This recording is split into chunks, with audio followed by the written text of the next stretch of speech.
Hello everyone, कैसे हो आप लोग। My name is Moni and welcome back to my another vlog. ये वीलॉग एक्चुअली पार्ट 2 वीलॉग है। जो मैंने जो वीडियो बनाया था अबाउट रियलिटी ऑफ कनाडा उसके बारे में, तो उसका ये सेकेंड पार्ट है।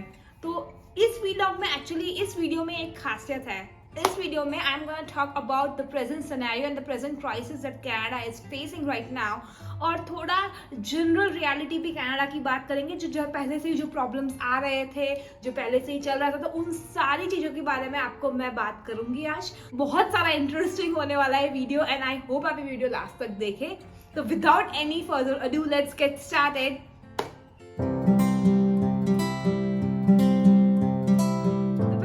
है अबाउट इन्फ्लेशन। इन्फ्लेशन की बात करें तो कनाडा, नॉट ओनली कनाडा, बाकी बहुत सारे कंट्रीज है, जैसे कि यूएस की भी बात करें तो वो अभी ऑल टाइम हाई इन्फ्लेशन देख रहा है। तो कनाडा का इन्फ्लेशन इस साल बात करें तो ऑलमोस्ट 8% से 9% तक का इन्फ्लेशन हो चुका है कनाडा में। इतना बढ़ चुका है प्राइजेस। तो ये हम लोग को, जैसे कि एक इंटरनेशनल स्टूडेंट्स को या फिर कोई इमिग्रेंट को कैसे अफेक्ट करता है, एक्चुअली इन्फ्लेशन सबको अफेक्ट करता है, यू नो, बिकॉज सबके प्राइसेस हाई हो जाते हैं। अगर आप बात करो रेंट की, पेट्रोल प्राइसेस की, ग्रोसरी की, सब में ही प्राइस बढ़ जाते हैं। एंड जनरली सारी कंपनी, सारे बैंक्स इन्फ्लेशन का नाम देके बहुत से प्राइस बढ़ा देते हैं। तो ये चीज कनाडा फेस कर रही है and through 2022 has been an year जहां इन्फ्लेशन बहुत बढ़ा है। मेरा तो ये प्रेडिक्शन है, व्हाट आई थिंक इज 2023 में भी इन्फ्लेशन रहेगा कनाडा में और वो कॉन्स्टेंटली बढ़ता ही जाएगा। तो ये एक बहुत बड़ा चैलेंज है कनाडा फेस कर रहा है। एंड द प्रॉब्लम जो हमको ज़्यादा फेस करना पड़ता है एज ए स्टूडेंट को या फिर इमिग्रेंट को, because we work on a very tight budget, right. हम लोग हमारा मंथली एक्सपेंस, तो उस खर्चे में थोड़ा इंक्रीज हुआ है बिकॉज ऑफ द इन्फ्लेशन। जो आप खर्चे आप $600-700 में रह रहे थे मंथली, एज अ स्टूडेंट की बात करें तो वो $700-800 तक भी जा रहा है। अब नेक्स्ट टॉपिक की बात करें तो नेक्स्ट तो है फुल टाइम जॉब के बारे में।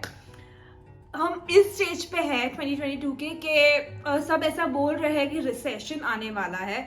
लाइक कुछ बड़ी बड़ी आईटी कंपनीज की जैसे बात करें, ट्विटर ने अभी मास ले ऑफ करा है। मोर देन 50% ऑफ एम्प्लॉयज को उसने कंपनी से निकाल दिया है। ऐसी बहुत सी बड़ी बड़ी कंपनीज जैसे कि लिफ्ट की बात करें, स्ट्राइप की बात करें, उन लोग ने भी मास ले ऑफ करे हैं।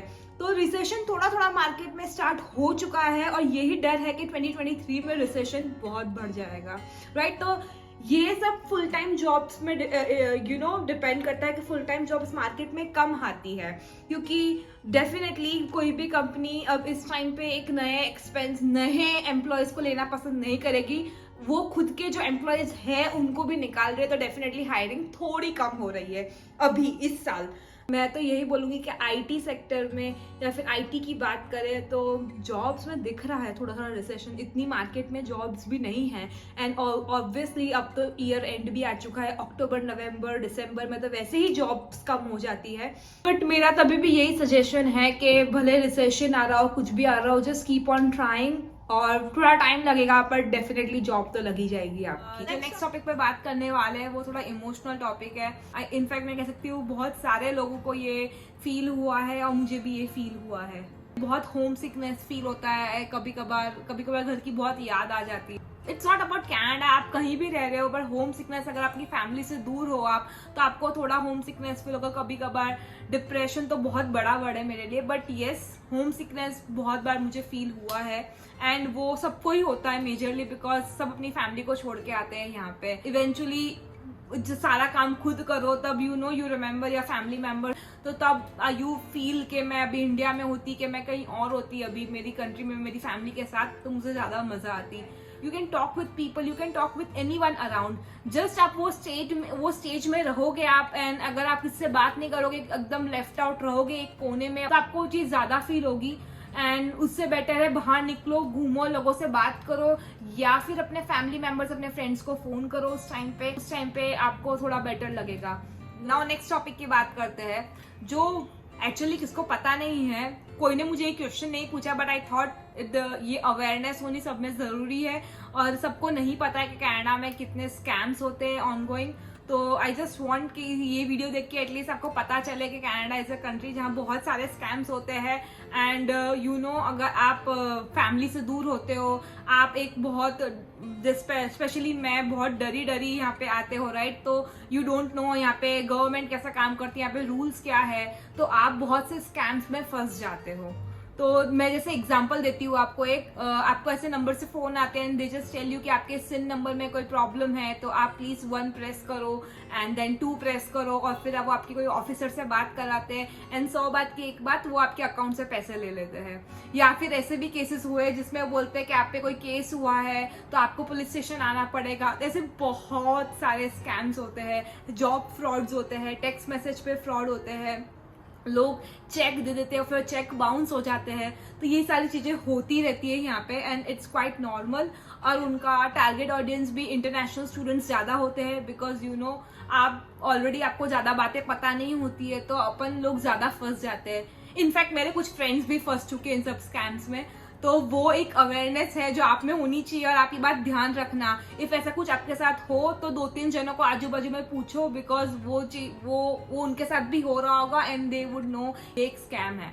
तो always talk with people and जो भी मिले उसको ये अवेयरनेस आप पहुंचाते रहो। नेक्स्ट टॉपिक की बात करें तो it is something to do about the supply and demand, और उसके लिए क्या क्या प्रॉब्लम्स आ रहे हैं कनाडा में उसकी बात करते हैं। तो अभी कनाडा में एज इमिग्रेंट्स यू नो हर साल बहुत इमिग्रेंट्स आते हैं एंड इनफैक्ट जो पॉपुलेशन थोड़ी इंक्रीज हो रही है कनाडा की, और विद द ओवरऑल ग्लोब का सिनेरियो जहाँ पे एक जगह वॉर है यूक्रेन रशिया की, और बहुत सारी चीज़ों में कनाडा में सप्लाई एंड डिमांड का बहुत ज़्यादा असर पड़ा है। यू नो डिमांड एकदम से बढ़ चुकी है और सप्लाई चीज़ें काफ़ी की बहुत कम हो चुकी है। जैसे अभी की बात करें तो लेटेस्ट ही न्यूज़ है कि लेबर मार्केट जो कनाडा में बहुत बड़ा लेबर क्राइसिस आ रहा है, तो कनाडा में इंटरनेशनल स्टूडेंट्स को मोर देन 20 आवर्स काम करने का उन लोग ने खोल दिया है। ये चीज़ आज तक कभी भी नहीं हुई थी, but because of extensive labour crisis उन लोग ने इंटरनेशनल स्टूडेंट को भी अब 20 आवर्स से ज़्यादा काम करने का लिमिट दे दिए है।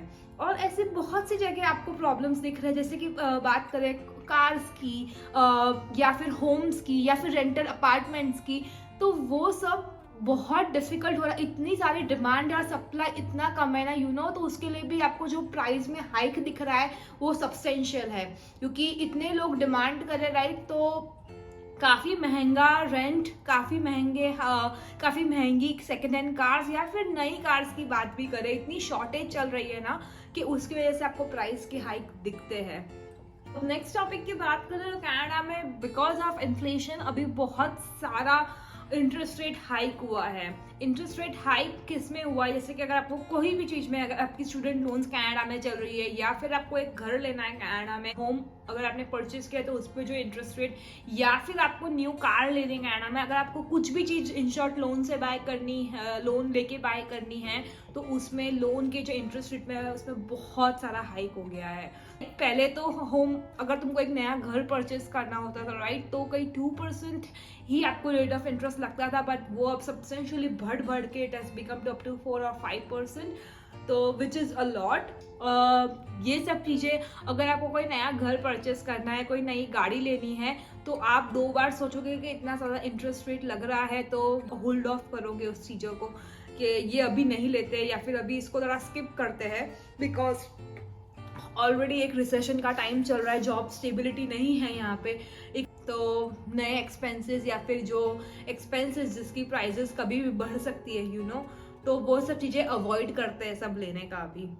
तो जॉब सिक्योरिटी है, लाइक फुल टाइम जॉब्स की बात करें या फिर कॉन्ट्रैक्चुअल जॉब्स की बात करें, तो कॉन्ट्रैक्चुअल जॉब्स में तो है ही एक पंगा के कभी भी यू नो रिसेशन ना होगी, कुछ भी हो, आपकी जॉब कभी भी जा सकती है, there is no guarantee the contractual job. पर आजकल फुल टाइम जॉब में भी थोड़ा सा डर सा लगने लग गया है, बिकॉज यू नो ये जो बड़ी आईटी टेक जायंट्स है जो ऐसे ही सबको फायर कर रही है, ऐसे ही ले ऑफ्स निकाल रहे हैं, राइट, तो इनका असर जो मिड लेवल कंपनीज है और जो छोटी कंपनीज है उन लोग पे, वो लोग भी इनसे सीखते हैं एंड अकॉर्डिंग टू मी वो लोग भी थोड़ा सा ले ऑफ्स चालू करेंगे।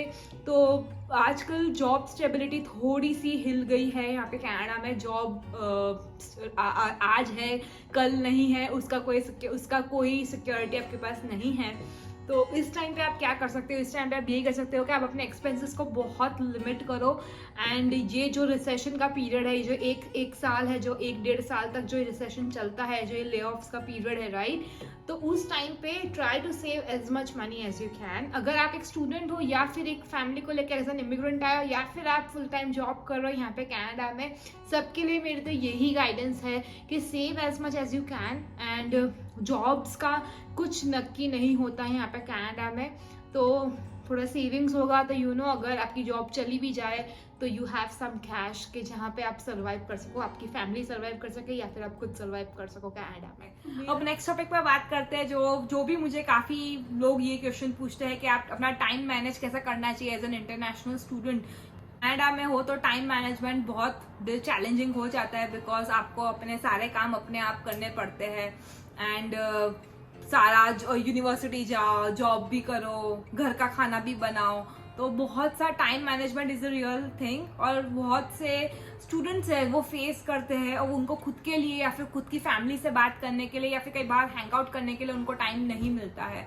तो ये होती है जनरली यहाँ पे आके स्टूडेंट्स के साथ। और जो नए स्टूडेंट्स होते हैं, जो अभी रिसेंटली आए हुए होते हैं, वो थोड़े घबरा जाते हैं कि मैं कैसे एडजस्ट करूंगा टाइम, और कैसे इतना टाइट स्केड्यूल रहता है मेरा कि मैं कैसे मैनेज करूं उन सबको।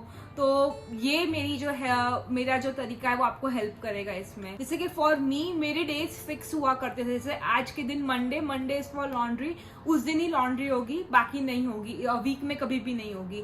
ट्यूसडे को ग्रोसरी लेने जाना है, तो मेरा पूरा एक कैलेंडर बना रहता था जिसमें मुझे पता है मेरे को कब लेक्चर्स अटेंड करने हैं, मुझे कब जॉब करने जाना है, मुझे कब ग्रोसरी लेने जाना है और कब मुझे लॉन्ड्री करनी है।